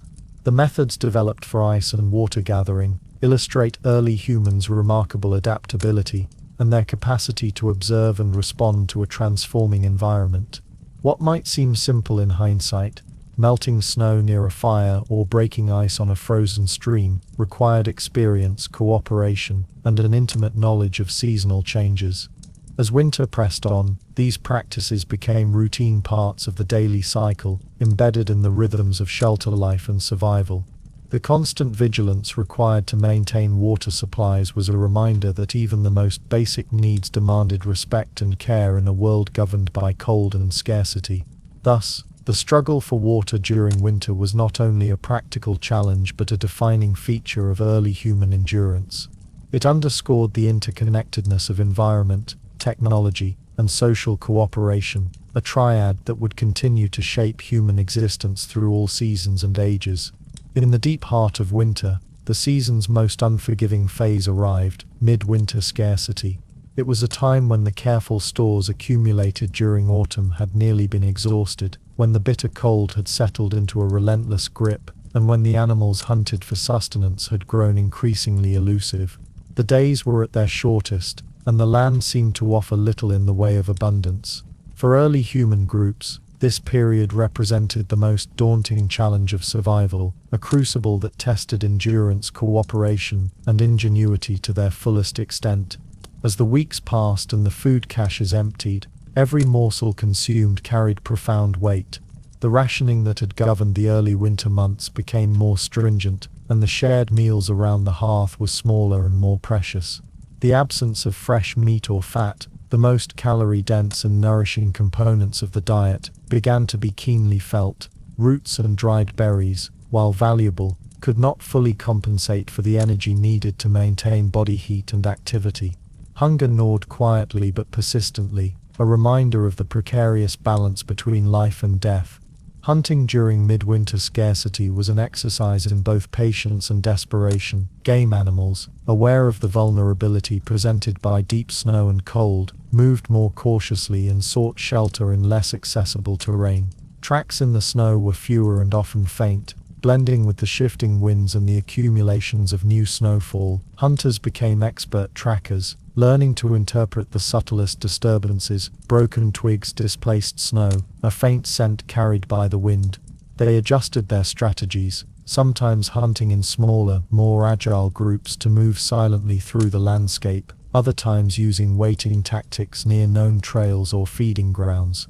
The tools and weapons maintained carefully throughout the season were put to critical use. Spears tipped with sharpened stone, bows fashioned from resilient wood, and arrows fitted with precise points became essential extensions of the hunter's skill. The stakes were high. A failed hunt could mean days of hunger and a further strain on the group's limited resources. Success brought not only nourishment, but also a morale boost, reaffirming the collective effort that underpinned survival. Midwinter scarcity also underscored the importance of social cooperation. The burden of hunting and food gathering was shared, with roles often divided according to age, skill, and strength. Those less able to participate in the physical demands contributed in other ways, repairing clothing and shelter, tending the fire, or caring for children and the infirm. The distribution of whatever food was obtained remained carefully managed, ensuring that even the weakest members received sustenance. This collective responsibility was a form of social insurance, increasing the chances that the group as a whole would endure the season. The psychological strain of scarcity was palpable. The long, cold nights amplified feelings of isolation and vulnerability. The quiet conversations around the fire often touched on memories of better times or hopes for the coming spring. These shared moments helped maintain a sense of purpose and belonging, vital for mental resilience when physical strength waned. Stories told softly by elders may have reinforced lessons about endurance and the cycles of nature, reminding the group that scarcity was temporary, a phase to be endured rather than feared. Weather during midwinter scarcity was often at its most severe. Storms could last for days, blanketing the land in fresh snow and cutting off movement. Such conditions forced the group to remain within their shelter, conserving energy and relying solely on what had been stored or recently hunted. The constant battle against cold, hunger and fatigue demanded extraordinary resolve. Despite the hardships, this period was also marked by remarkable human adaptability. Innovations in clothing layering, shelter insulation, and fire maintenance increased the chances of surviving the worst conditions. Observations of animal behavior informed hunting tactics, while the slow, steady care given to the weak and sick ensured that knowledge and strength would be preserved for future seasons. As midwinter scarcity began to wane, marked by subtle changes in daylight and temperature, a collective sense of relief and renewal emerged. The hard-earned survival of this season laid the foundation for the eventual thaw and the return of abundance. Each successful passage through midwinter reinforced the skills, knowledge, and social bonds that would sustain the group for generations. Thus, the most difficult weeks of winter were not only a test of survival but a defining moment in the human story, a testament to resilience, cooperation, and the enduring will to live in the face of relentless adversity. The long, relentless hold of winter slowly began to loosen its grip as subtle signs of change emerged in the frozen landscape.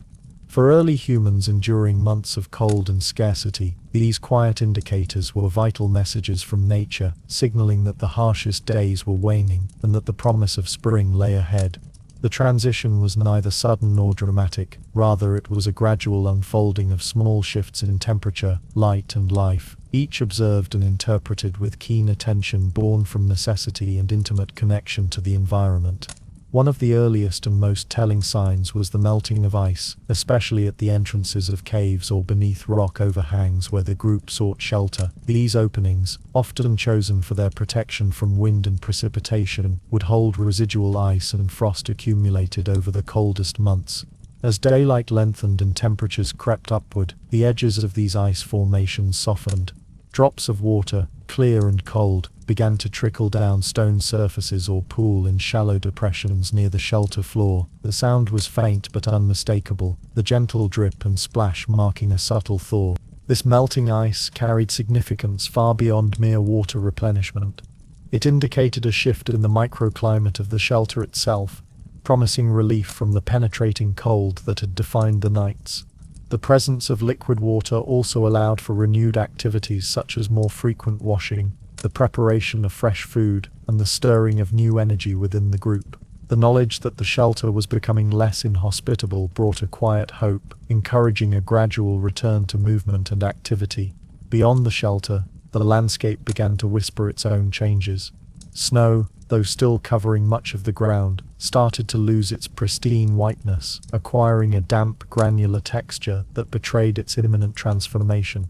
Exposed patches of earth, dark and moist, emerged where sunlight reached the ground more directly, especially on south-facing slopes or near rocky outcrops. These thawing spots were among the first places where plants would soon begin to stir from their long dormancy. Accompanying these changes were the returning calls of birds, a profound and encouraging sign. Throughout winter, many species had migrated or retreated to sheltered areas, their absence creating a silence that underscored the season's severity. The first birds to return, often hardy species adapted to cold climates, filled the air with their distinctive songs and calls. These sounds, carried on the crisp, still air, signaled the renewal of life and the approach of spring's abundance. Early humans, attuned to these auditory cues, interpreted the birdsong as more than mere noise. It marked changes in animal behavior, indicating the start of breeding seasons and migrations. The arrival of birds also hinted at the availability of new food sources, from eggs to insects stirred by the warming earth. This knowledge guided preparations for the next phase of survival, as the group shifted its focus from enduring scarcity to renewal and growth. The lengthening of daylight was another subtle but powerful sign of change. Each day brought a few more minutes of sunlight, the sun climbing higher in the sky and casting longer, warmer rays. This increase in light altered not only the physical environment, but also the group's internal rhythms. Longer days allowed for extended periods of activity, gathering, hunting, crafting, and reduced the time spent confined within the shelter's protective walls. Observing these changes required a deep familiarity with the natural world, honed over countless seasons. Early humans learned to read the shifting patterns of ice, snow, light, and sound as a continuous narrative, each element interwoven with others to form a comprehensive picture of the changing season. This attentiveness was a vital survival skill, allowing the group to adjust behaviors, allocate resources, and plan for the coming months. The psychological impact of these signs was equally significant. After the long, often isolating months of winter, the indications of thaw inspired a cautious optimism. The group's mood lightened as the environment softened, and conversations around the fire took on a different tone, less focused on mere endurance and more on anticipation. The hope that food would become more plentiful, that warmth would return, and that life would renew itself was a powerful force, sustaining the group through the final hardships. Yet, the transition was fragile. Early thaw periods were often punctuated by sudden cold snaps or late storms, reminding the group that winter's hold was not fully broken. Snow could return abruptly, ice could reform, and resources could once again become scarce. This uncertainty demanded a continued vigilance and respect for the environment's rhythms, tempered by the desire for renewal. In response, the group balanced preparation and flexibility. While beginning to reduce the strict rationing of food and increasing activity levels, they remained cautious, aware that the full return of spring was still days or weeks away. This balance exemplified the adaptive nature of early human survival strategies, firmly grounded in observation and experience, yet open to change. The subtle signs of change marked a critical juncture in the seasonal cycle. They represented not only the physical transition from winter to spring, but also a moment of psychological and social renewal. The group, having weathered the harshest months together, now faced the promise of abundance, growth, and continued survival.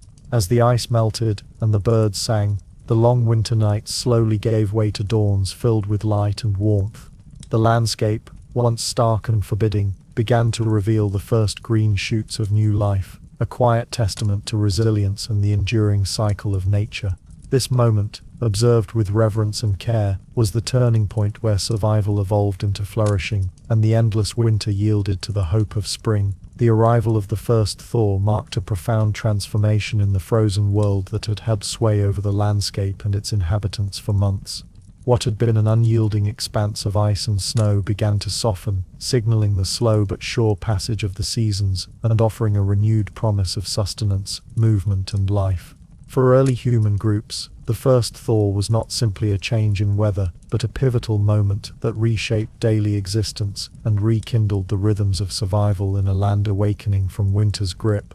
The initial softness of snow was perhaps the most visible and tactile sign of thaw's arrival. Over the course of days, often imperceptibly at first, the hard, compacted snowpack began to yield. Under the influence of rising temperatures and longer daylight, the crystalline structure of snow altered, changing from solid, dry flakes into a wetter, heavier mass.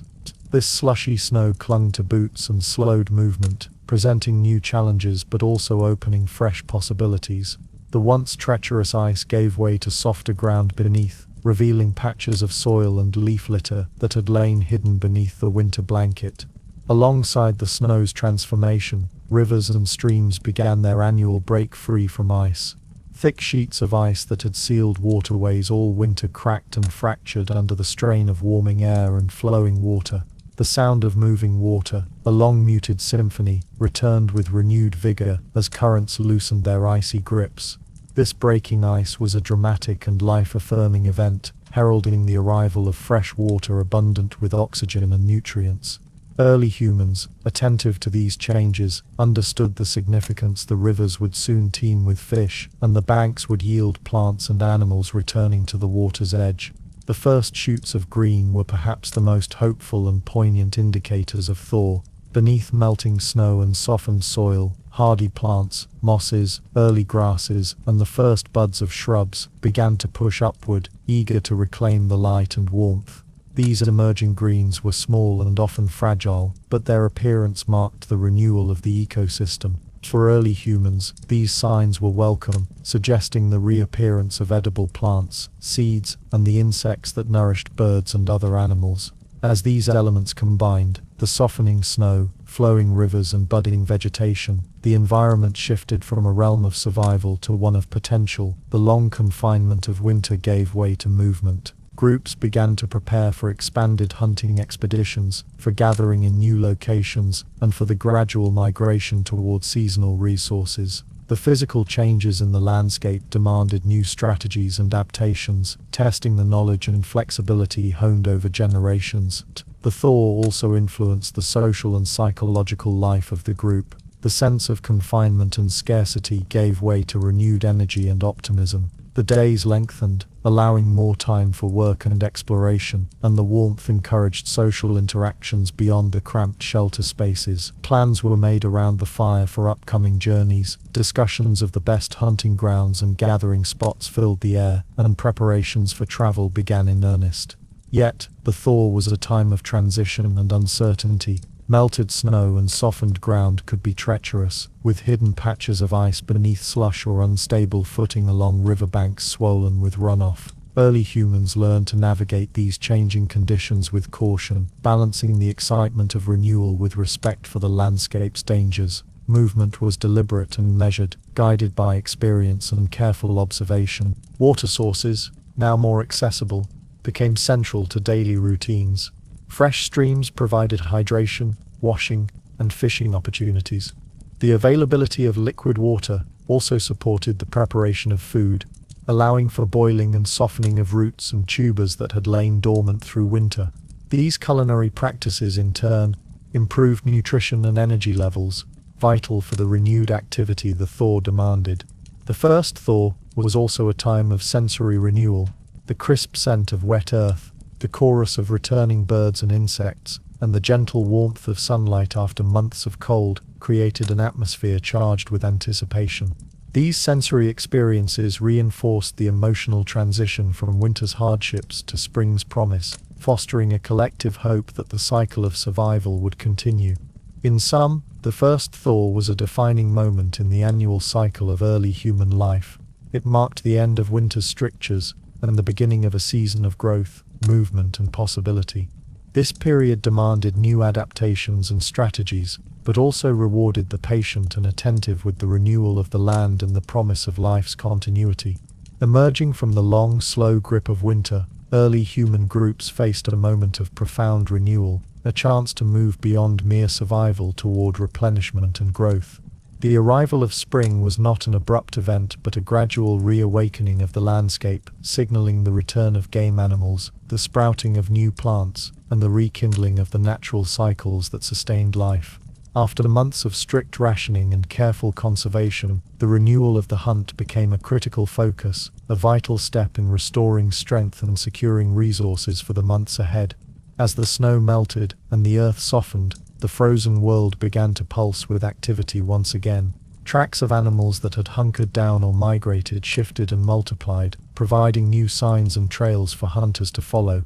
The animals themselves, stirred by the lengthening days and warming temperatures, emerged cautiously from their winter refuges. Deer, elk and other herbivores moved toward fresh shoots and saplings, their movements both predictable and erratic, shaped by instinct and survival needs.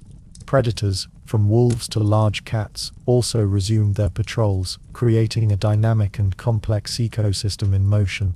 Early humans, having endured the scarcity of winter, approached this renewal with a mixture of relief and renewed purpose. Hunting parties were organized with care, often involving skilled trackers and experienced hunters who understood the subtle signs of animal behavior. The knowledge accumulated over generations, patterns of movement, preferred feeding grounds and seasonal behaviors, guided these excursions. The hunt was no longer a desperate act, but a deliberate pursuit grounded in observation and strategy. The tools and weapons used in spring hunting reflected both continuity and adaptation. Spears, arrows, and traps crafted before winter were repaired and sharpened, ready for use after the months of inactivity. In some cases, new tools were fashioned from fresh materials gathered during the thaw, wood softened by moisture, bones collected from winter kills, and sinew harvested for bindings. The combination of durable winter preparations and fresh craftsmanship allowed hunters to respond effectively to the changing environment. Hunting in spring presented new challenges and opportunities. The melting snow and thawed ground altered animal movement patterns and access to terrain. Some areas that had been inaccessible during winter, thawed wetlands, riverbanks and forest clearings became prime hunting grounds. However, these areas could also be treacherous, with muddy or unstable footing and increased exposure to predators. Hunters had to navigate these risks carefully, balancing pursuit with caution. Foraging for new plants complemented hunting efforts. The first edible greens, roots and shoots appeared in sheltered areas where snow melted earliest. Knowledge of which plants were safe and nutritious was crucial, as some new growth could be toxic or indigestible. Groups collected these fresh resources to supplement their diet, enriching nutrition and adding variety after the long winter of dried and stored foods. Foraging also helped build physical stamina and provided a source of vitamins and minerals essential for recovery. The social dynamics of renewed hunting and gathering were complex and vital. Successful hunts and abundant foraging not only provided food but reinforced social bonds and collective identity. Sharing of the first fresh meat and greens was a communal act, symbolizing cooperation and mutual support after months of hardship. Elders and experienced hunters often led teaching moments, passing on critical knowledge about new plant species, animal behavior, and hunting tactics. This transmission of skills ensured the group's continued resilience. The psychological impact of the hunt's renewal was significant. After the isolation and scarcity of winter, the movement into open landscapes and the pursuit of game brought a sense of freedom and vitality. The sounds of birdsong, the rustle of leaves, and the sight of emerging greenery stimulated the senses and lifted spirits. The communal activities around the hunt and foraging helped restore a sense of normalcy and hope. Food secured during this period was essential for rebuilding body strength depleted over winter. Fresh meat provided protein and fat, crucial for restoring energy reserves and maintaining body heat. Newly gathered plants contributed hydration and nutrients that had been scarce. The combination supported improved health and increased activity, enabling the group to prepare for upcoming seasonal demands such as childbirth, migrations, and social gatherings. At the same time, the renewed hunt was a reminder of nature's unpredictability. Weather could still be harsh and change suddenly, animals could be scarce or wary, and accidents or injuries posed serious risks. Early humans had to remain vigilant, adapting plans as conditions shifted and challenges arose. Flexibility and resilience, learned through experience, were as important as skill and strength. The renewal of the hunt after winter scarcity was thus a pivotal phase in early human life.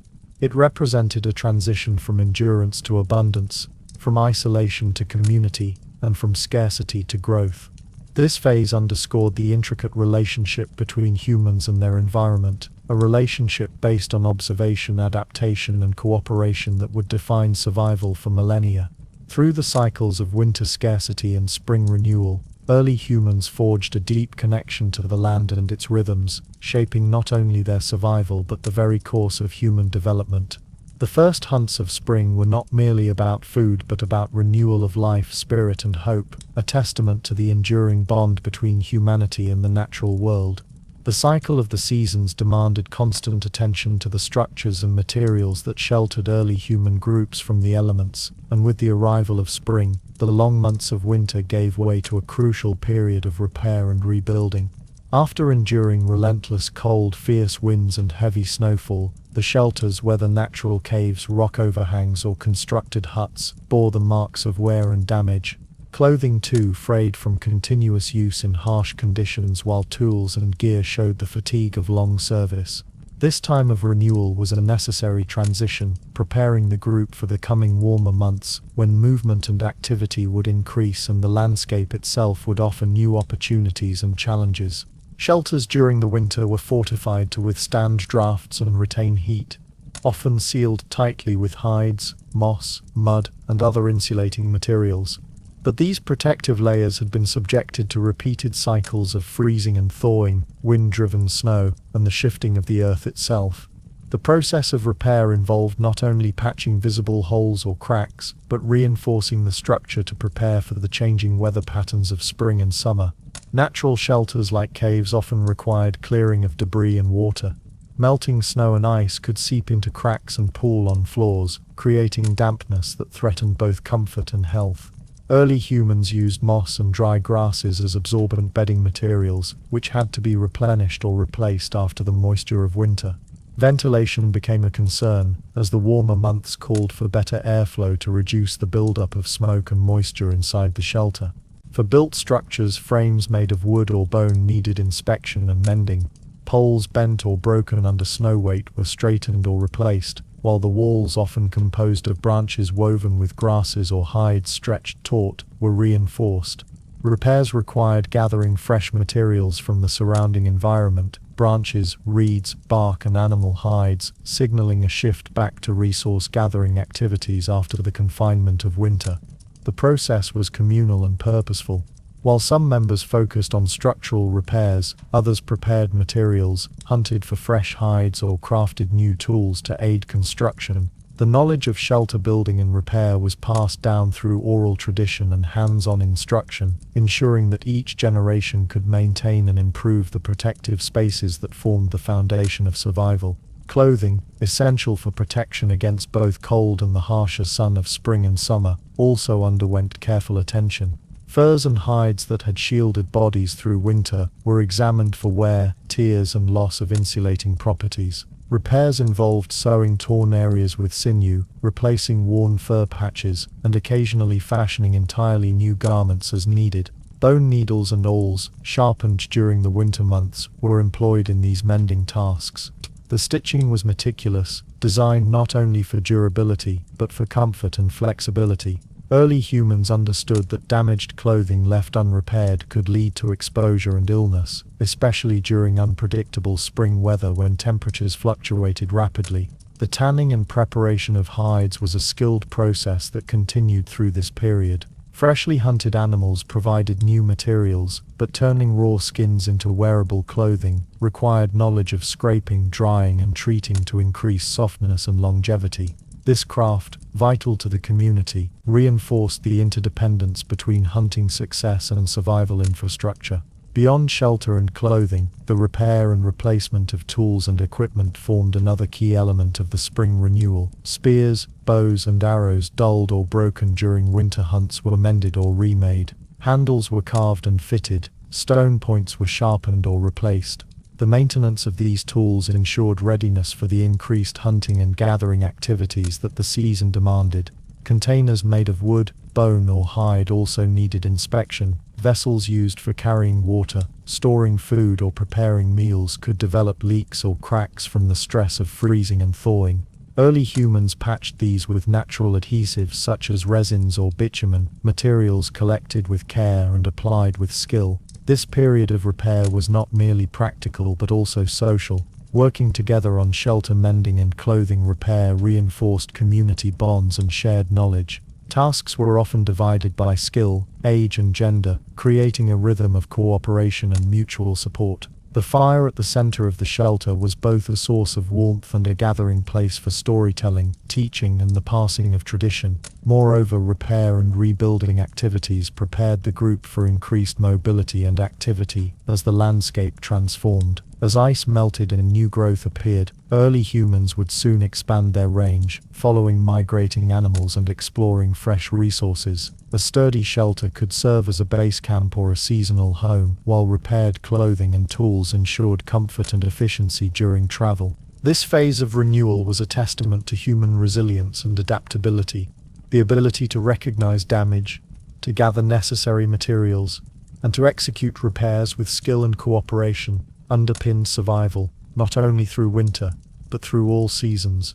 It reflected a profound understanding of the environment's cycles and the interwoven relationship between human activity and the natural world.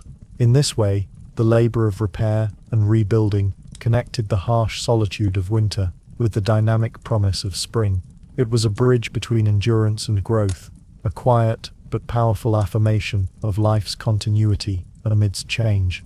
Through these efforts, early human groups fortified not only their physical shelters, but their capacity to thrive in a world shaped by shifting seasons and endless challenges. The long, harsh winter, with its biting cold and relentless scarcity, was much more than a season to endure. It was a profound teacher, shaping early human life through lessons hard-earned and deeply embedded in experience. Across countless cycles of cold and thaw, early humans learned not only how to survive the biting months, but how to prepare, cooperate, and adapt in ways that would lay the foundation for human resilience and ingenuity for millennia. The winter's teachings were etched into the rhythms of daily life, the structure of communities, and the very survival strategies that defined human existence in challenging environments. At its core, winter imparted the crucial lesson of preparation. The long months of scarcity could not be faced without foresight and careful planning. Early humans came to understand the importance of recognizing the earliest signs of seasonal change, the subtle shifts in daylight, the cooling air, the fading greenery that heralded the coming cold. These natural cues were signals not only for mental readiness, but for practical action, gathering food, repairing tools, reinforcing shelters, and storing resources. The accumulation of edible plants, roots and seeds during autumn, the crafting and maintenance of weapons and clothing, and the fortification of living spaces all represented deliberate strategies born from past winter's hardships. This preparation was not the work of a day or even a week. It was a slow, deliberate process that required patience and discipline. It involved the entire community, from the hunters tracking game before snow fell to those crafting sinew-threaded garments and tending the fire. The concept of delayed gratification, sacrificing immediate comfort for future security, was central to these efforts. In a world where the cold could kill and hunger could weaken, the ability to plan and act ahead became a defining feature of human survival. Community itself emerged as a vital lesson from winter's severity. The biting cold and limited resources underscored the importance of social bonds and cooperation. Survival was rarely an individual endeavor. It depended on shared effort and mutual support. Food gathered or hunted was distributed carefully, ensuring that even the weakest children, the elderly, the injured, received sustenance. This collective care was not simply charitable, but strategic, preserving the group's overall strength and cohesion. Roles within the group were often specialized but flexible. Some individuals focused on maintaining the fire, the heart of warmth and safety, while others repaired clothing or constructed shelters. The passing of knowledge, from elders to younger members, ensured that skills were preserved and adapted across generations. Communication, even in the absence of complex language, was key. Signals, gestures, and shared routines created a rhythm of cooperation that allowed the group to function as a cohesive unit. The social fabric woven during winter extended beyond immediate survival. It reinforced identity and belonging, providing psychological sustenance amid the isolation and hardships. The long nights spent close to the fire, sharing stories or quiet companionship, fostered a sense of connection that strengthened resolve. The recognition that life depended on one another created a social contract grounded in trust and reciprocity. Adaptation was the third profound lesson imparted by winter. Early humans demonstrated remarkable flexibility and creativity in responding to the season's challenges.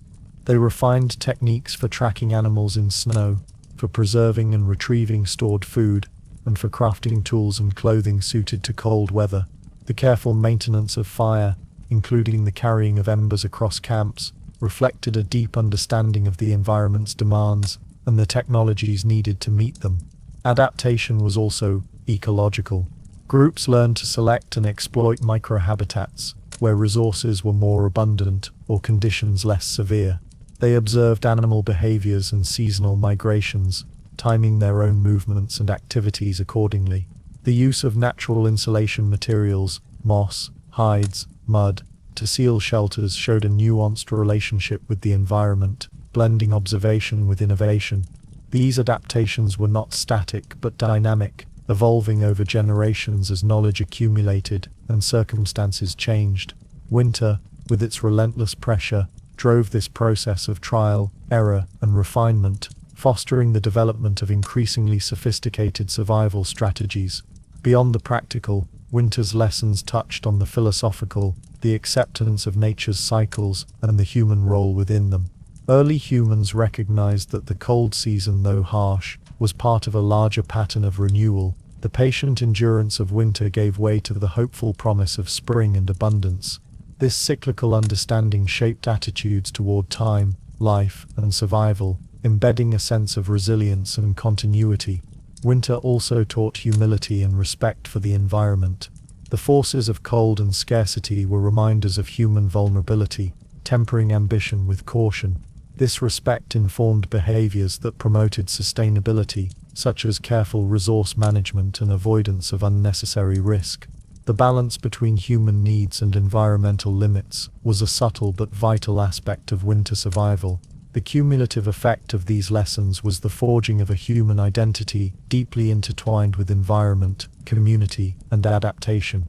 The knowledge and skills honed through winter survival shaped social structures, cultural practices, and technological innovations. They laid the groundwork for more complex societies, agricultural development, and eventually civilization itself. In reflecting on the lessons from the cold, one sees the emergence of enduring human qualities, foresight, cooperation, ingenuity, that define humanity across time and place. Winter, once a formidable adversary, became a crucible in which these qualities were tempered and refined.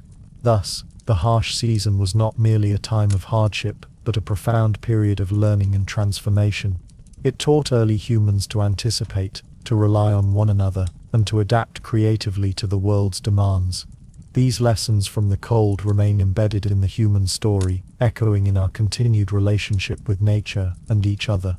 The long, unyielding winters of early human history were not only tests of survival, but also profound moments of learning and cultural transmission. As the cold months passed, and the promise of spring gradually emerged, the experiences of endurance, adaptation, and community were carefully preserved and handed down from one generation to the next. This passing of knowledge, stories, skills, and wisdom became the memory of winters past, ensuring that each new group could meet the season's challenges with greater preparedness and resilience. The memory of winter was not merely practical, it was woven into the social fabric and identity of early humans, a legacy of survival, etched deeply into their collective consciousness. In the absence of written language, these memories were preserved through oral traditions, embodied practices, and communal rituals. Storytelling was central to this process. Around the hearth, where firelight flickered against cave walls or the rough interior of shelters, elders recounted tales of past winters, the hardships endured, the lessons learned, and the successes that had ensured survival. These stories served multiple purposes. They were educational, teaching younger members about the signs of changing seasons, the importance of preparation, and the skills necessary for hunting, gathering, and shelter building. They were also motivational, instilling hope and a sense of continuity in the face of adversity.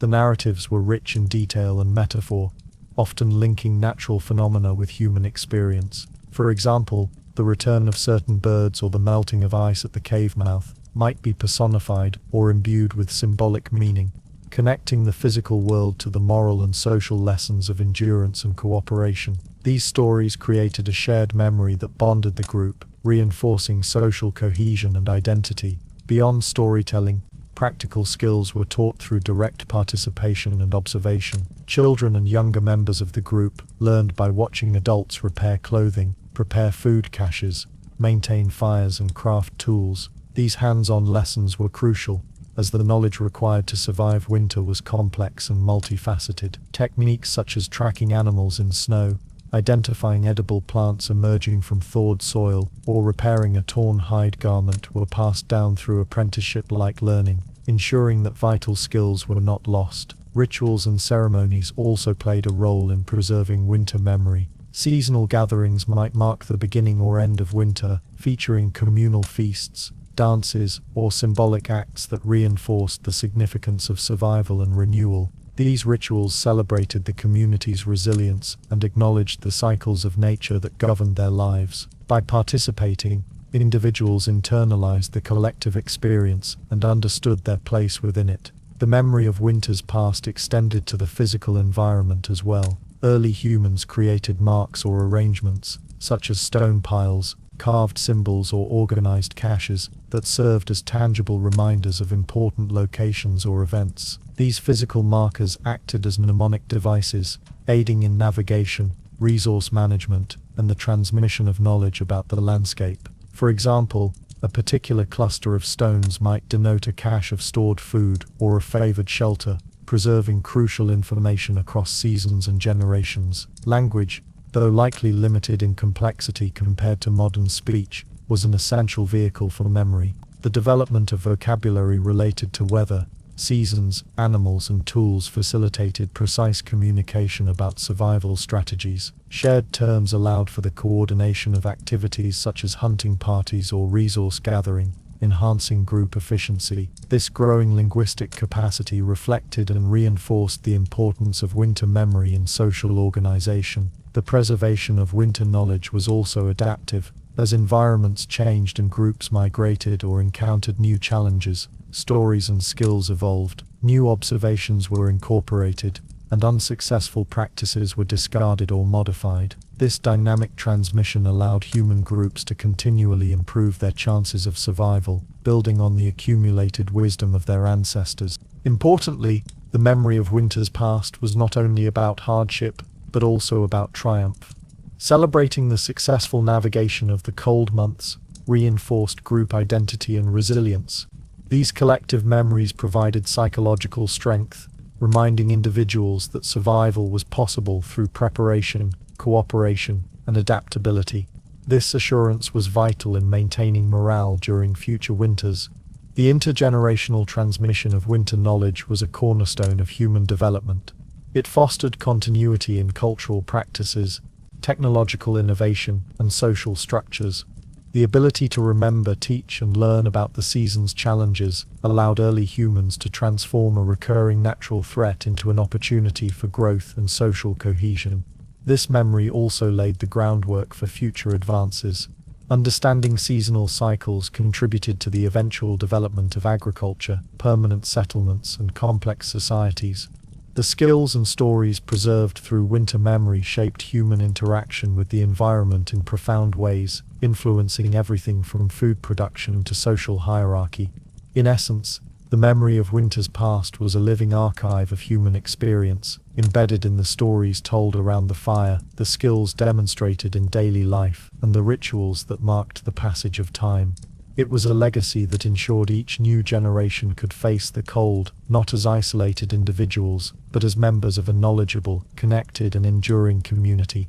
Through this transmission of knowledge and culture, the cycle of life continued, a testament to humanity's remarkable capacity to learn from the past and prepare for the future, even in the most challenging of circumstances. As we close this journey through the long, quiet winters of early human life, we are reminded that survival was never simply about enduring cold or scarcity. It was about the delicate dance between preparation, community, and adaptation, lessons passed down through generations, whispered by firelight and written in the very fabric of our shared history. The story of those ancient winters is a testament to human resilience, a quiet celebration of the bonds that held people together when the world grew cold and dark. So as you drift into sleep tonight, may the slow, steady rhythm of the seasons soothe your mind, and the timeless wisdom of those who came before bring you calm. Remember that even in the harshest times, life finds a way to continue, to renew, and to flourish. Thank you for joining me on this journey through the past. Until next time, rest well, and good night.